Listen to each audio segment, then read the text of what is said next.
and I see a lot of mid-career professionals do this. They overpromise results and put themselves in a situation where they then will be under-delivering. And when they under-deliver, they are then finding justifications for what went wrong. And I can tell you this as a pattern has a shelf life. It'll only be tolerated for so long, right? So one has to be measured, in how you approach getting into that opportunity in the first place. Don't promise them the earth and the sky and, the eradication of global hunger and world peace as you're stepping into a position, because, you're setting the bar at a level that you will not be able to live up to. Your career is like a living, breathing organism, and building great careers requires nurturing them with strategic guidance. Hi, my name is Sawan Kapoor, and I'm India's leading career coach, also known as the Career Guy. Welcome to the Career Headquarters.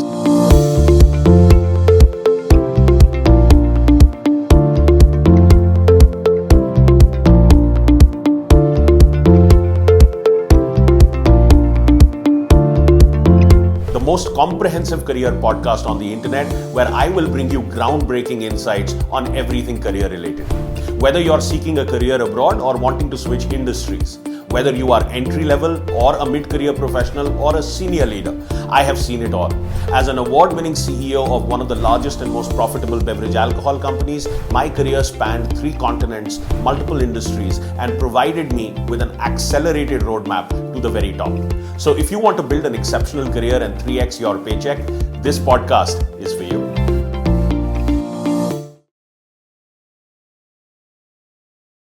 Welcome to today's episode of Career Headquarters, the most comprehensive career podcast. Hi, Sawan, how are you? I am well. How are you? I'm good as well. Are you excited for today? I am. It's been a little bit, but happy to be here. All right, so today we're going to be talking about what working professionals need to do when they start at a new job. So, to begin with, why do people entertain career changes in the first place?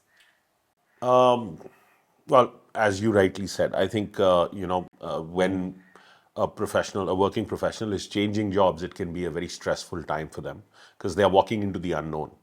And I think the reason why people change jobs is because they don't leave a job, they leave a situation. Okay, so fundamentally, why do we do anything? We do anything to either avoid a pain or to gain a pleasure, right?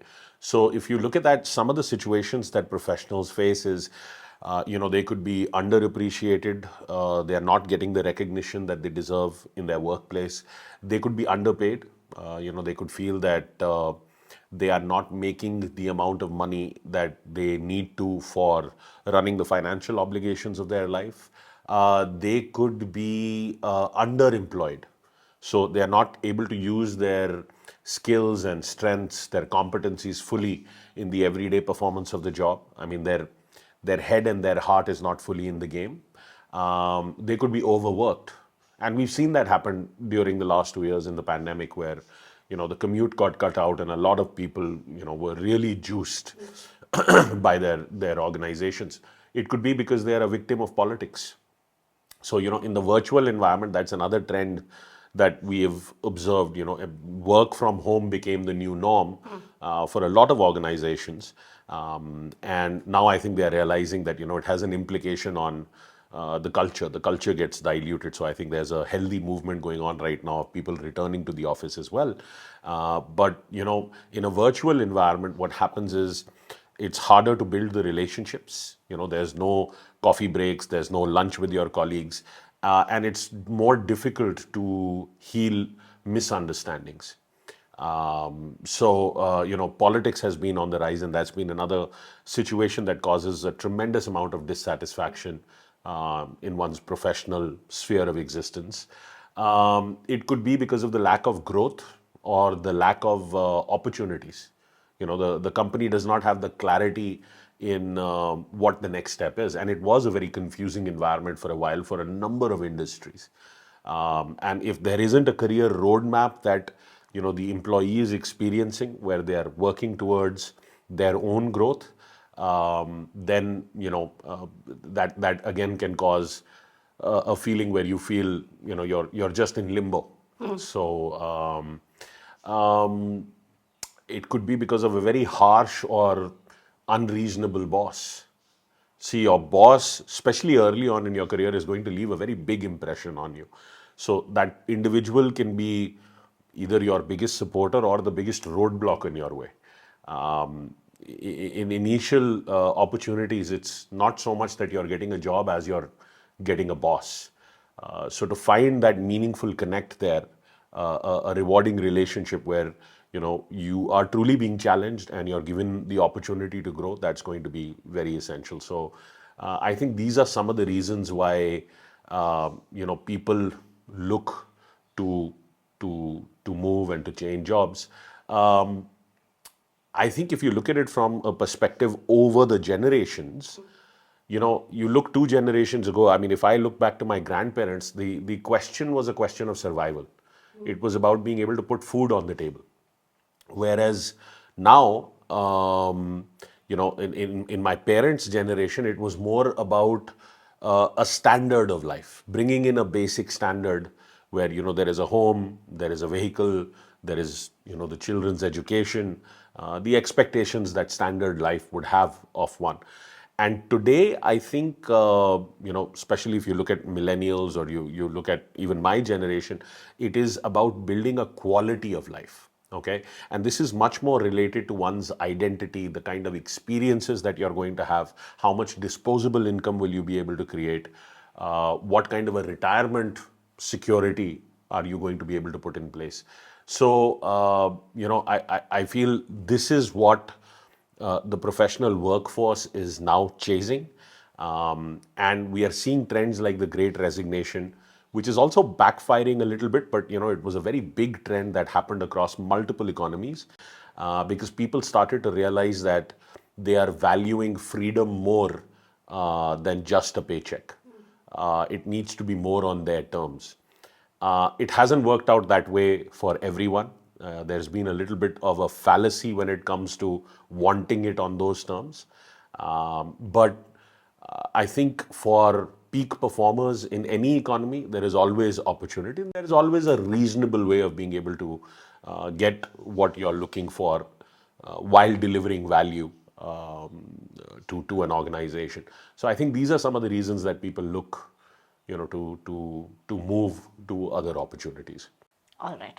So, any professional who's starting at a new job wants to be successful, wants to start off on the right foot, make the right impression. So, what are the challenges that a working professional typically faces while transitioning into a new job? I think, like I said, it can be a very stressful time for a working professional because you're walking into the unknown. In fact, I think there was a survey. It was conducted by Harvard University, and they surveyed more than 13,000 senior HR professionals across multiple industries. And transitions were some of the most difficult, some of the most challenging times for a working professional. See, your early failure or your early success in a new opportunity is the best indicator of your overall success or your overall failure in that opportunity. Because becoming successful and staying successful are two entirely different ball games. And when you first walk into an opportunity, all of the eyes are on you. Everybody's looking at you. There's a certain amount of scrutiny. Everybody is trying to figure out what the change for them is going to be by you coming in. So, fundamentally, what one has to understand is nobody cares how much you know or what you bring to the table till they realize how much you care. And you're not going to get a second chance to create that first impression. So at least initially, it is very important to win people's hearts, right? Especially if you're in a role where you want to create some meaningful change and some meaningful results.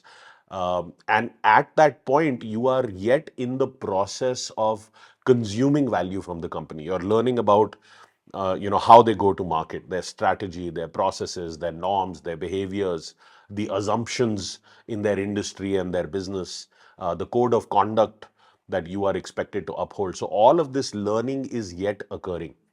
Um, So, because only if you consume the right value will you be able to produce the right value.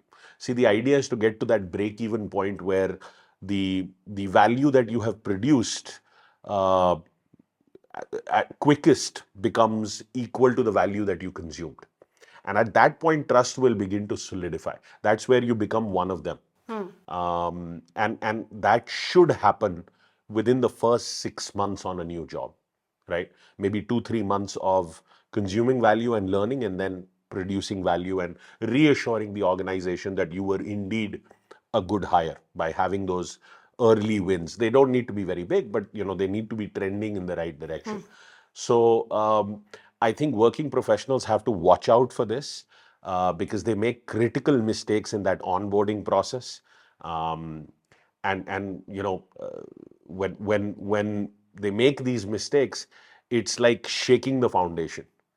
And once you have a ruptured foundation, it becomes very hard to try and repair it because the company becomes less and less forgiving the longer you're there. So I think these are some of the. This is the overview of what people need to keep in mind as they are going from one role to another role. And this is not just applicable to changing companies; it's even applicable to a promotion. If you're getting into a more senior role within the same organization, these factors will still be at play. Maybe the intensity is a little lower because you're already an insider, but these factors are still going to be at play. Okay. So you mentioned that professionals need to be careful about making certain critical mistakes at this stage while they're shifting. So what are the traps that new hires end up falling into? And are there any patterns to these issues that professionals face while they're changing careers? See, I think, like I was saying, in the spirit of what I was saying earlier, you are joining them, right? So it is your duty to learn how to fit into their mission. You have to create the change in you, not them, right? So that fundamentally has to be understood. Just because you have arrived, they are not going to change all of their ways. And some of the critical mistakes that working professionals land up making at this point is they tend to stick with what they know. They feel that it is what they know that has made them successful this far. But when you come to a role with greater complexity and bigger challenges or larger scope, you have to have the ability to reinvent yourself to be able to take on that complexity or that larger scope or challenge. And if you stick with what you know, then you are self-sabotaging that ability to reinvent yourself. And this can lead to a big downfall, from what otherwise may have been a successful career track record. So sticking with what you know, there is value to what you have learned so far, but please understand that when you're tackling a new ball game, it's going to require a new you. So that's one problem. Um, Another issue that I see is a lot of people feel that they have to take action because now they've been promoted or they've come into a new job. It's not the quantity, it's the quality. And I think they have to temper themselves as far as this is concerned, because it's not just like, just practice is not going to make you a better batsman. It's the right practice. It's the technique, knowing which deliveries can be responded to with what shots, what's the placement of the field, what muscle toning and exercise you need to put in place to be able to execute that shot. So it's not practice, it's the right practice that will improve your game. Similarly, it's not just being busy and taking actions, it's the right actions. And those right actions will only happen if you let that context build. If you absorb and consume the right information, will you be able to act more in line with what the organization's need of the hour is. So you don't have to jump into the deep end and just start taking action. Another issue that I see, and I see a lot of mid-career professionals do this, they overpromise results and put themselves in a situation where they then will be under-delivering. And when they underdeliver, they are then finding justifications for what went wrong. And I can tell you this as a pattern has a shelf life. It will only be tolerated for so long. right? So one has to be measured, in how you approach getting into that opportunity in the first place. Don't promise them the earth and the sky and, the eradication of global hunger and world peace as you're stepping into a position, because, you're setting the bar at a level that you will not be able to live up to. And getting the job is important for everyone. But if you put your own self in that position, then you're chopping off the branch that you're sitting on. So there has to be a measured approach in how to be able to uh, convince an organization that you are indeed the best fit, and that you will be able to do justice to the role and produce the deliverables. Um, Another issue related with this area is coming in with the answer too soon, wanting to prove yourself. And I see this more of a problem with younger professionals, with the hot-blooded younger working employee.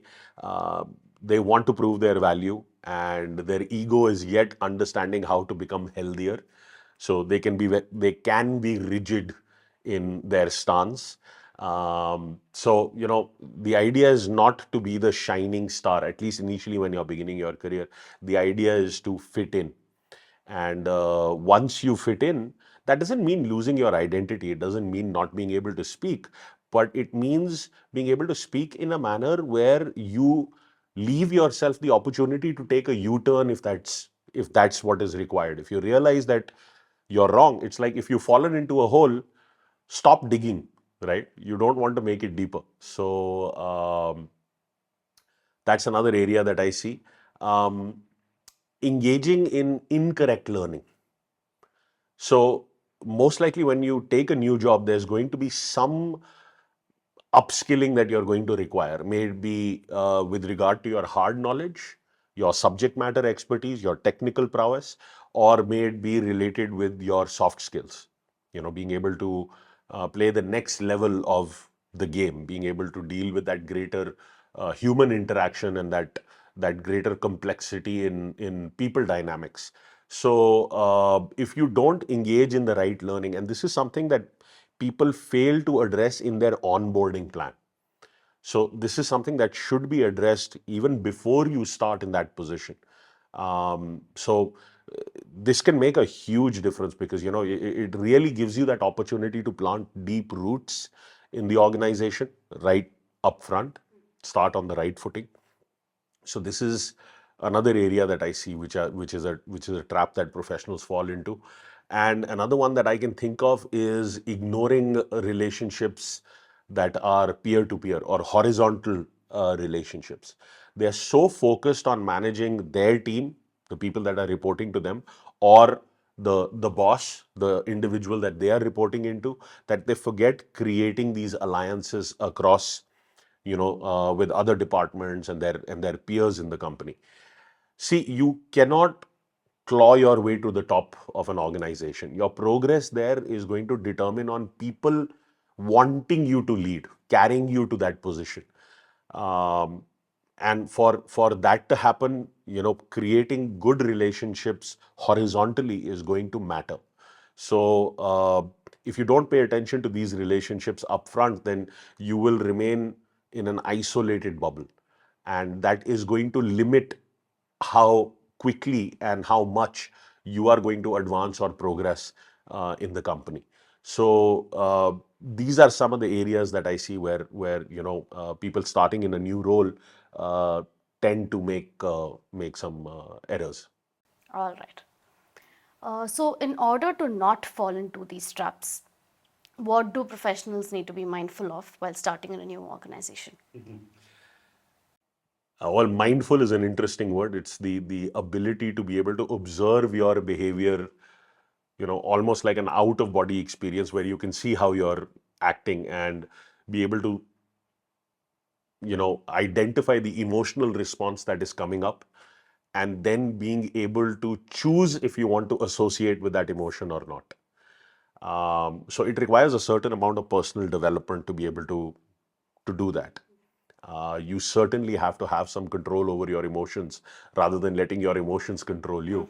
That said, typically the pattern that I see here, things that go wrong is because they've started with inadequate knowledge. Okay. And when they start with inadequate knowledge, then the chances that they will take bad decisions are heightened. So that inadequate knowledge then leads to taking decisions that aren't appropriate. And when you take decisions that aren't appropriate, then you will lose credibility. And if you lose credibility, it's very hard to build that back. The resistance that people will have towards you will start to increase. And when resistance will increase, you will feel unsupported. These relationships around you will become unsupportive. And the culture will not want to accept you. So there will be an alienation, if you will, that the person will go through. And this becomes a very vicious loop. The more you stay stuck to your way of acting without information to prove yourself, it's kind of like, if you're at a red light and it turns green, and just as about you're about to go, your car for some reason turns off, right? The more the person behind you will honk, the less your car will Yeah. start. So it kind of becomes a situation like that, where this negative pattern takes hold, and then it becomes very difficult to break. What should be happening is that a person should be starting with focused learning, because when you start with focused learning, you're improving the chances of taking the right decisions, taking superior decisions, better decisions. And when you when people see you take the right decisions, they want to take you under their wing. That is where people will start opening up with you and start telling you, what the real problem is, what is the deeper behind the scenes information about the culture and the strategy, and how they think that the company should really be going about it. That is tremendous insight, and it only adds to your ability to take superior decisions. That's when you start creating these early wins, and these early wins will lead to increasing credibility. And when your credibility is higher, people perceive you with a certain respect and a certain authority, given the scope of your role. And that is where, instead of becoming a negative cycle, it becomes a positive cycle. The alliances and the relationships around you turn supportive. You become one of them. You have won their hearts at that point. Trust has established itself at that point. And that is where you really bring to life your ability to create meaningful change. Even if you want to drastically change how the scope of that role is executed, that will only happen after people have accepted you. Until that point, you will not be able to make any headway with regard to change. So I think that's how working professionals need to think about this in the big picture. So, Sawan, what's the best way to start a new job? Do you have specific strategies for success at a new job? Yes, the idea is you have to have this smoothness in how the company got to know you, how they started to like you, and how you're working your way towards building that trust. So you can think of this as the three stages in how to onboard appropriately.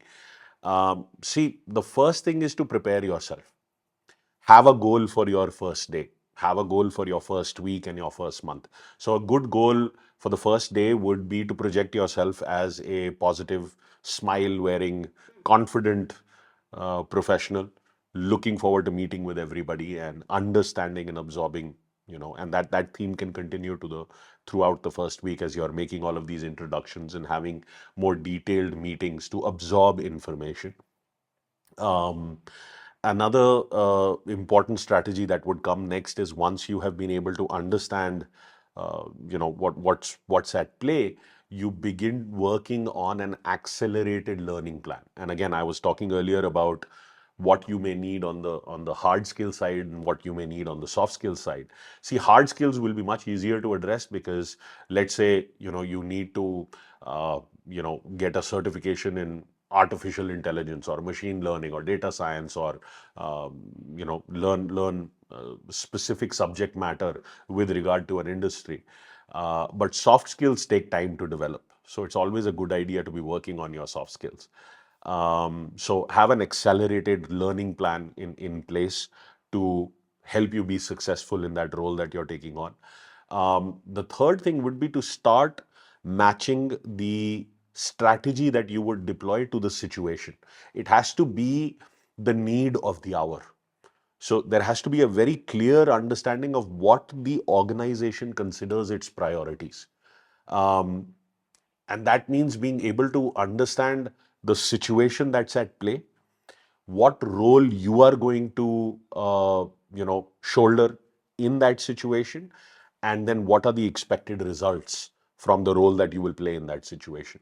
So it's important to, match what is needed with the contribution that you will be making.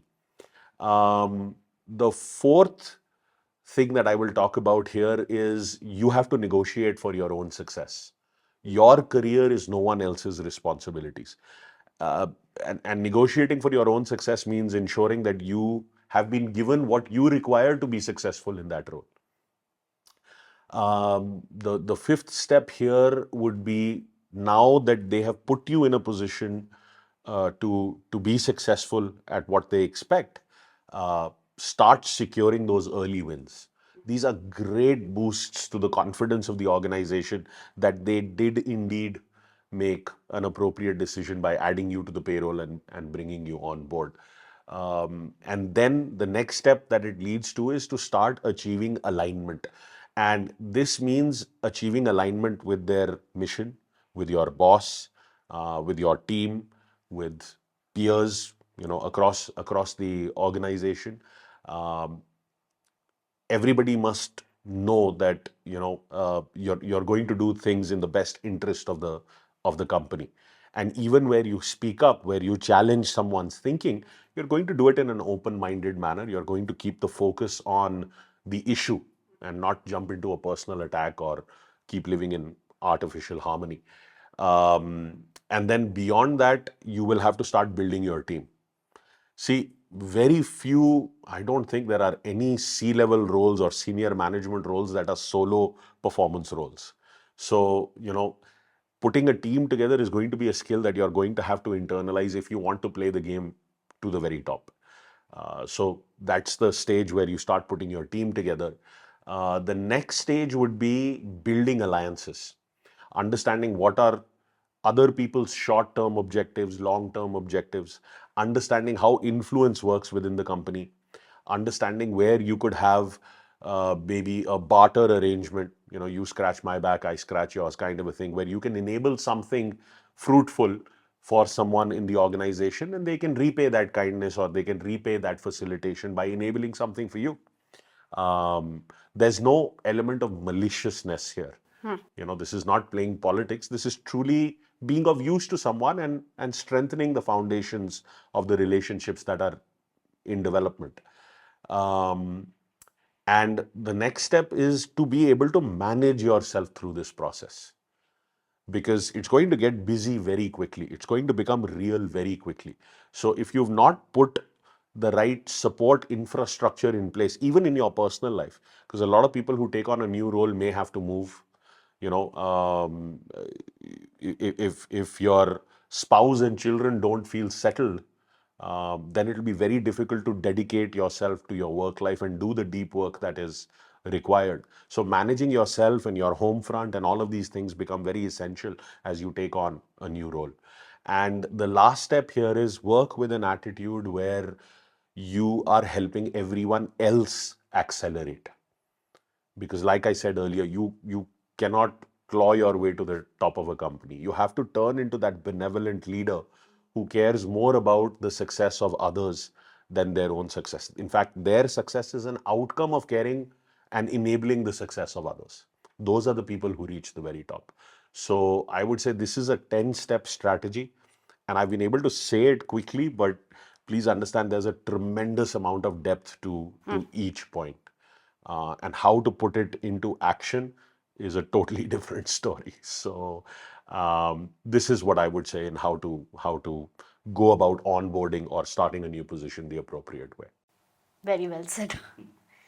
You mentioned negotiating your success in your previous answer. So, can you elaborate on how a working professional can negotiate their success in a new role? See, when you're starting a new role, typically the employee is in a subordinate position. They are playing uh, the role subservient to the company. But it is very important to have these five conversations, especially with the person who will be managing you, with your boss or supervisor.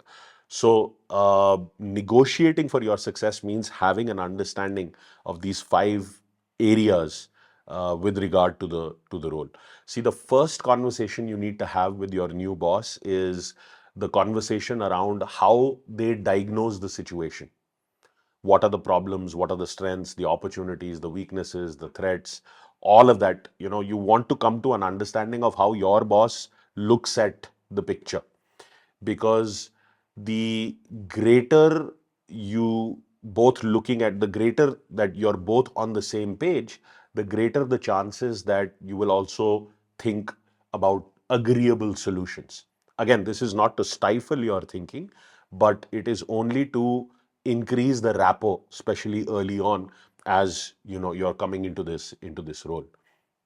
The second conversation you need to have is a conversation around expectations. What does your company and your boss define as successful in that role? This would be understanding the KPIs, the KRAs that you're going to be responsible for delivering. It's going to also include being able to uphold the core values of the company. So, a conversation around expectations is going to be critical. The third conversation you need to have, and it becomes very easy, a lot of people ignore this, is understanding the management style of your supervisor. You have to fit into their mission and into his or her mission, because you want that boss to be the biggest supporter, not the biggest roadblock. That means you have to serve it how they want it. And that means understanding how they want you to report in. Is it going to be a everyday quick touch base in the evening where you talk about what you got done that day and what your plan is for the next day? Is it going to be a weekly report? Is it going to be both? Is there also going to be a monthly recap where you start diagnosing the patterns and talking about some of the bigger issues? So, all of this has to be understood. Does it need to be verbal? Does it need to be in writing? So, all of these things have to be understood in how that person likes to manage, right? And then you playing the role to fit in with their mission. The fourth conversation you need to have is a conversation around resources. So, resources means time, people, and money, right? So, what is the kind of time or timeline that you're being given to be able to achieve those outcomes, those deliverables?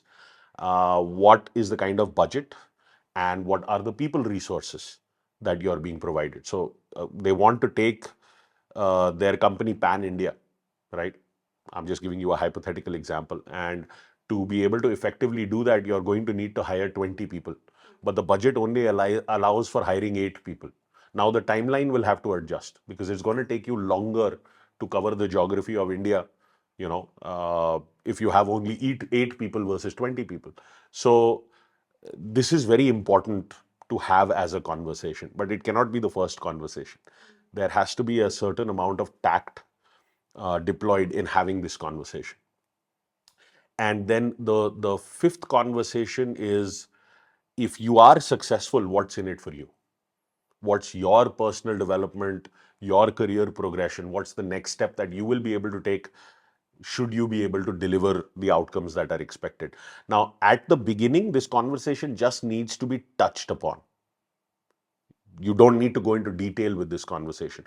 Only when the finish line is in sight, where you're 90-95% done with the project, and you can see that it's now just a matter of time, another couple weeks or a month or whatever timeline you're operating on, you would have delivered 100% of the outcome that is expected.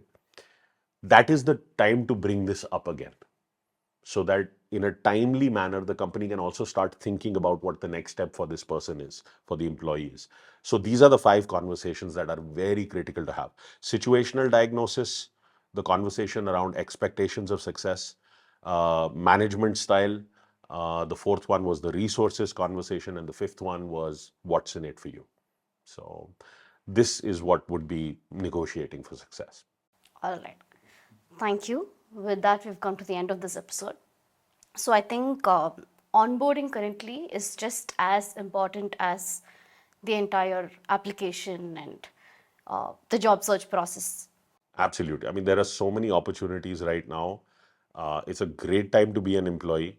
Hiring, I think, in the country is at an all-time high. And despite, what's happening in current affairs, if you look at Sri Lanka is in major turmoil, Pakistan is in major turmoil.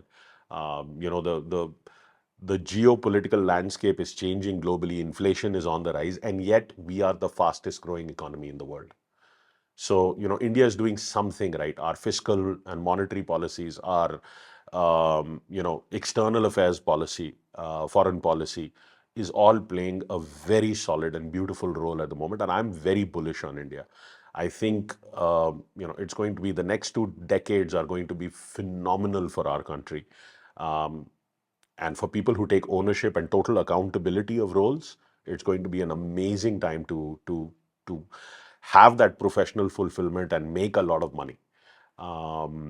So it's very important that people pay attention to how to onboard correctly, because a lot of talented people don't look at this strategically, and they land up either spoiling the opportunity for themselves or taking much longer To figure out what to do. to figure out how to play the game. So All right. Thank you so much. thank you. See you in the next episode. See you in the next one. Thank you for listening to this episode of the Career Headquarters, the most comprehensive career podcast dedicated to building exceptional careers. If you enjoyed this conversation, please share this with someone you think would benefit from the ideas and the insights shared on this episode. Don't forget to subscribe to the show on Spotify, Apple, Google, Overcast, Castro, or Breaker. If you want to learn more about building an extraordinary career for yourself, I invite you to come attend my free Power Up Your Career live workshop. In this workshop, I will teach you the step-by-step process of landing your dream job in less than 90 days. The link to register is in the description below, and I will see you live at the workshop.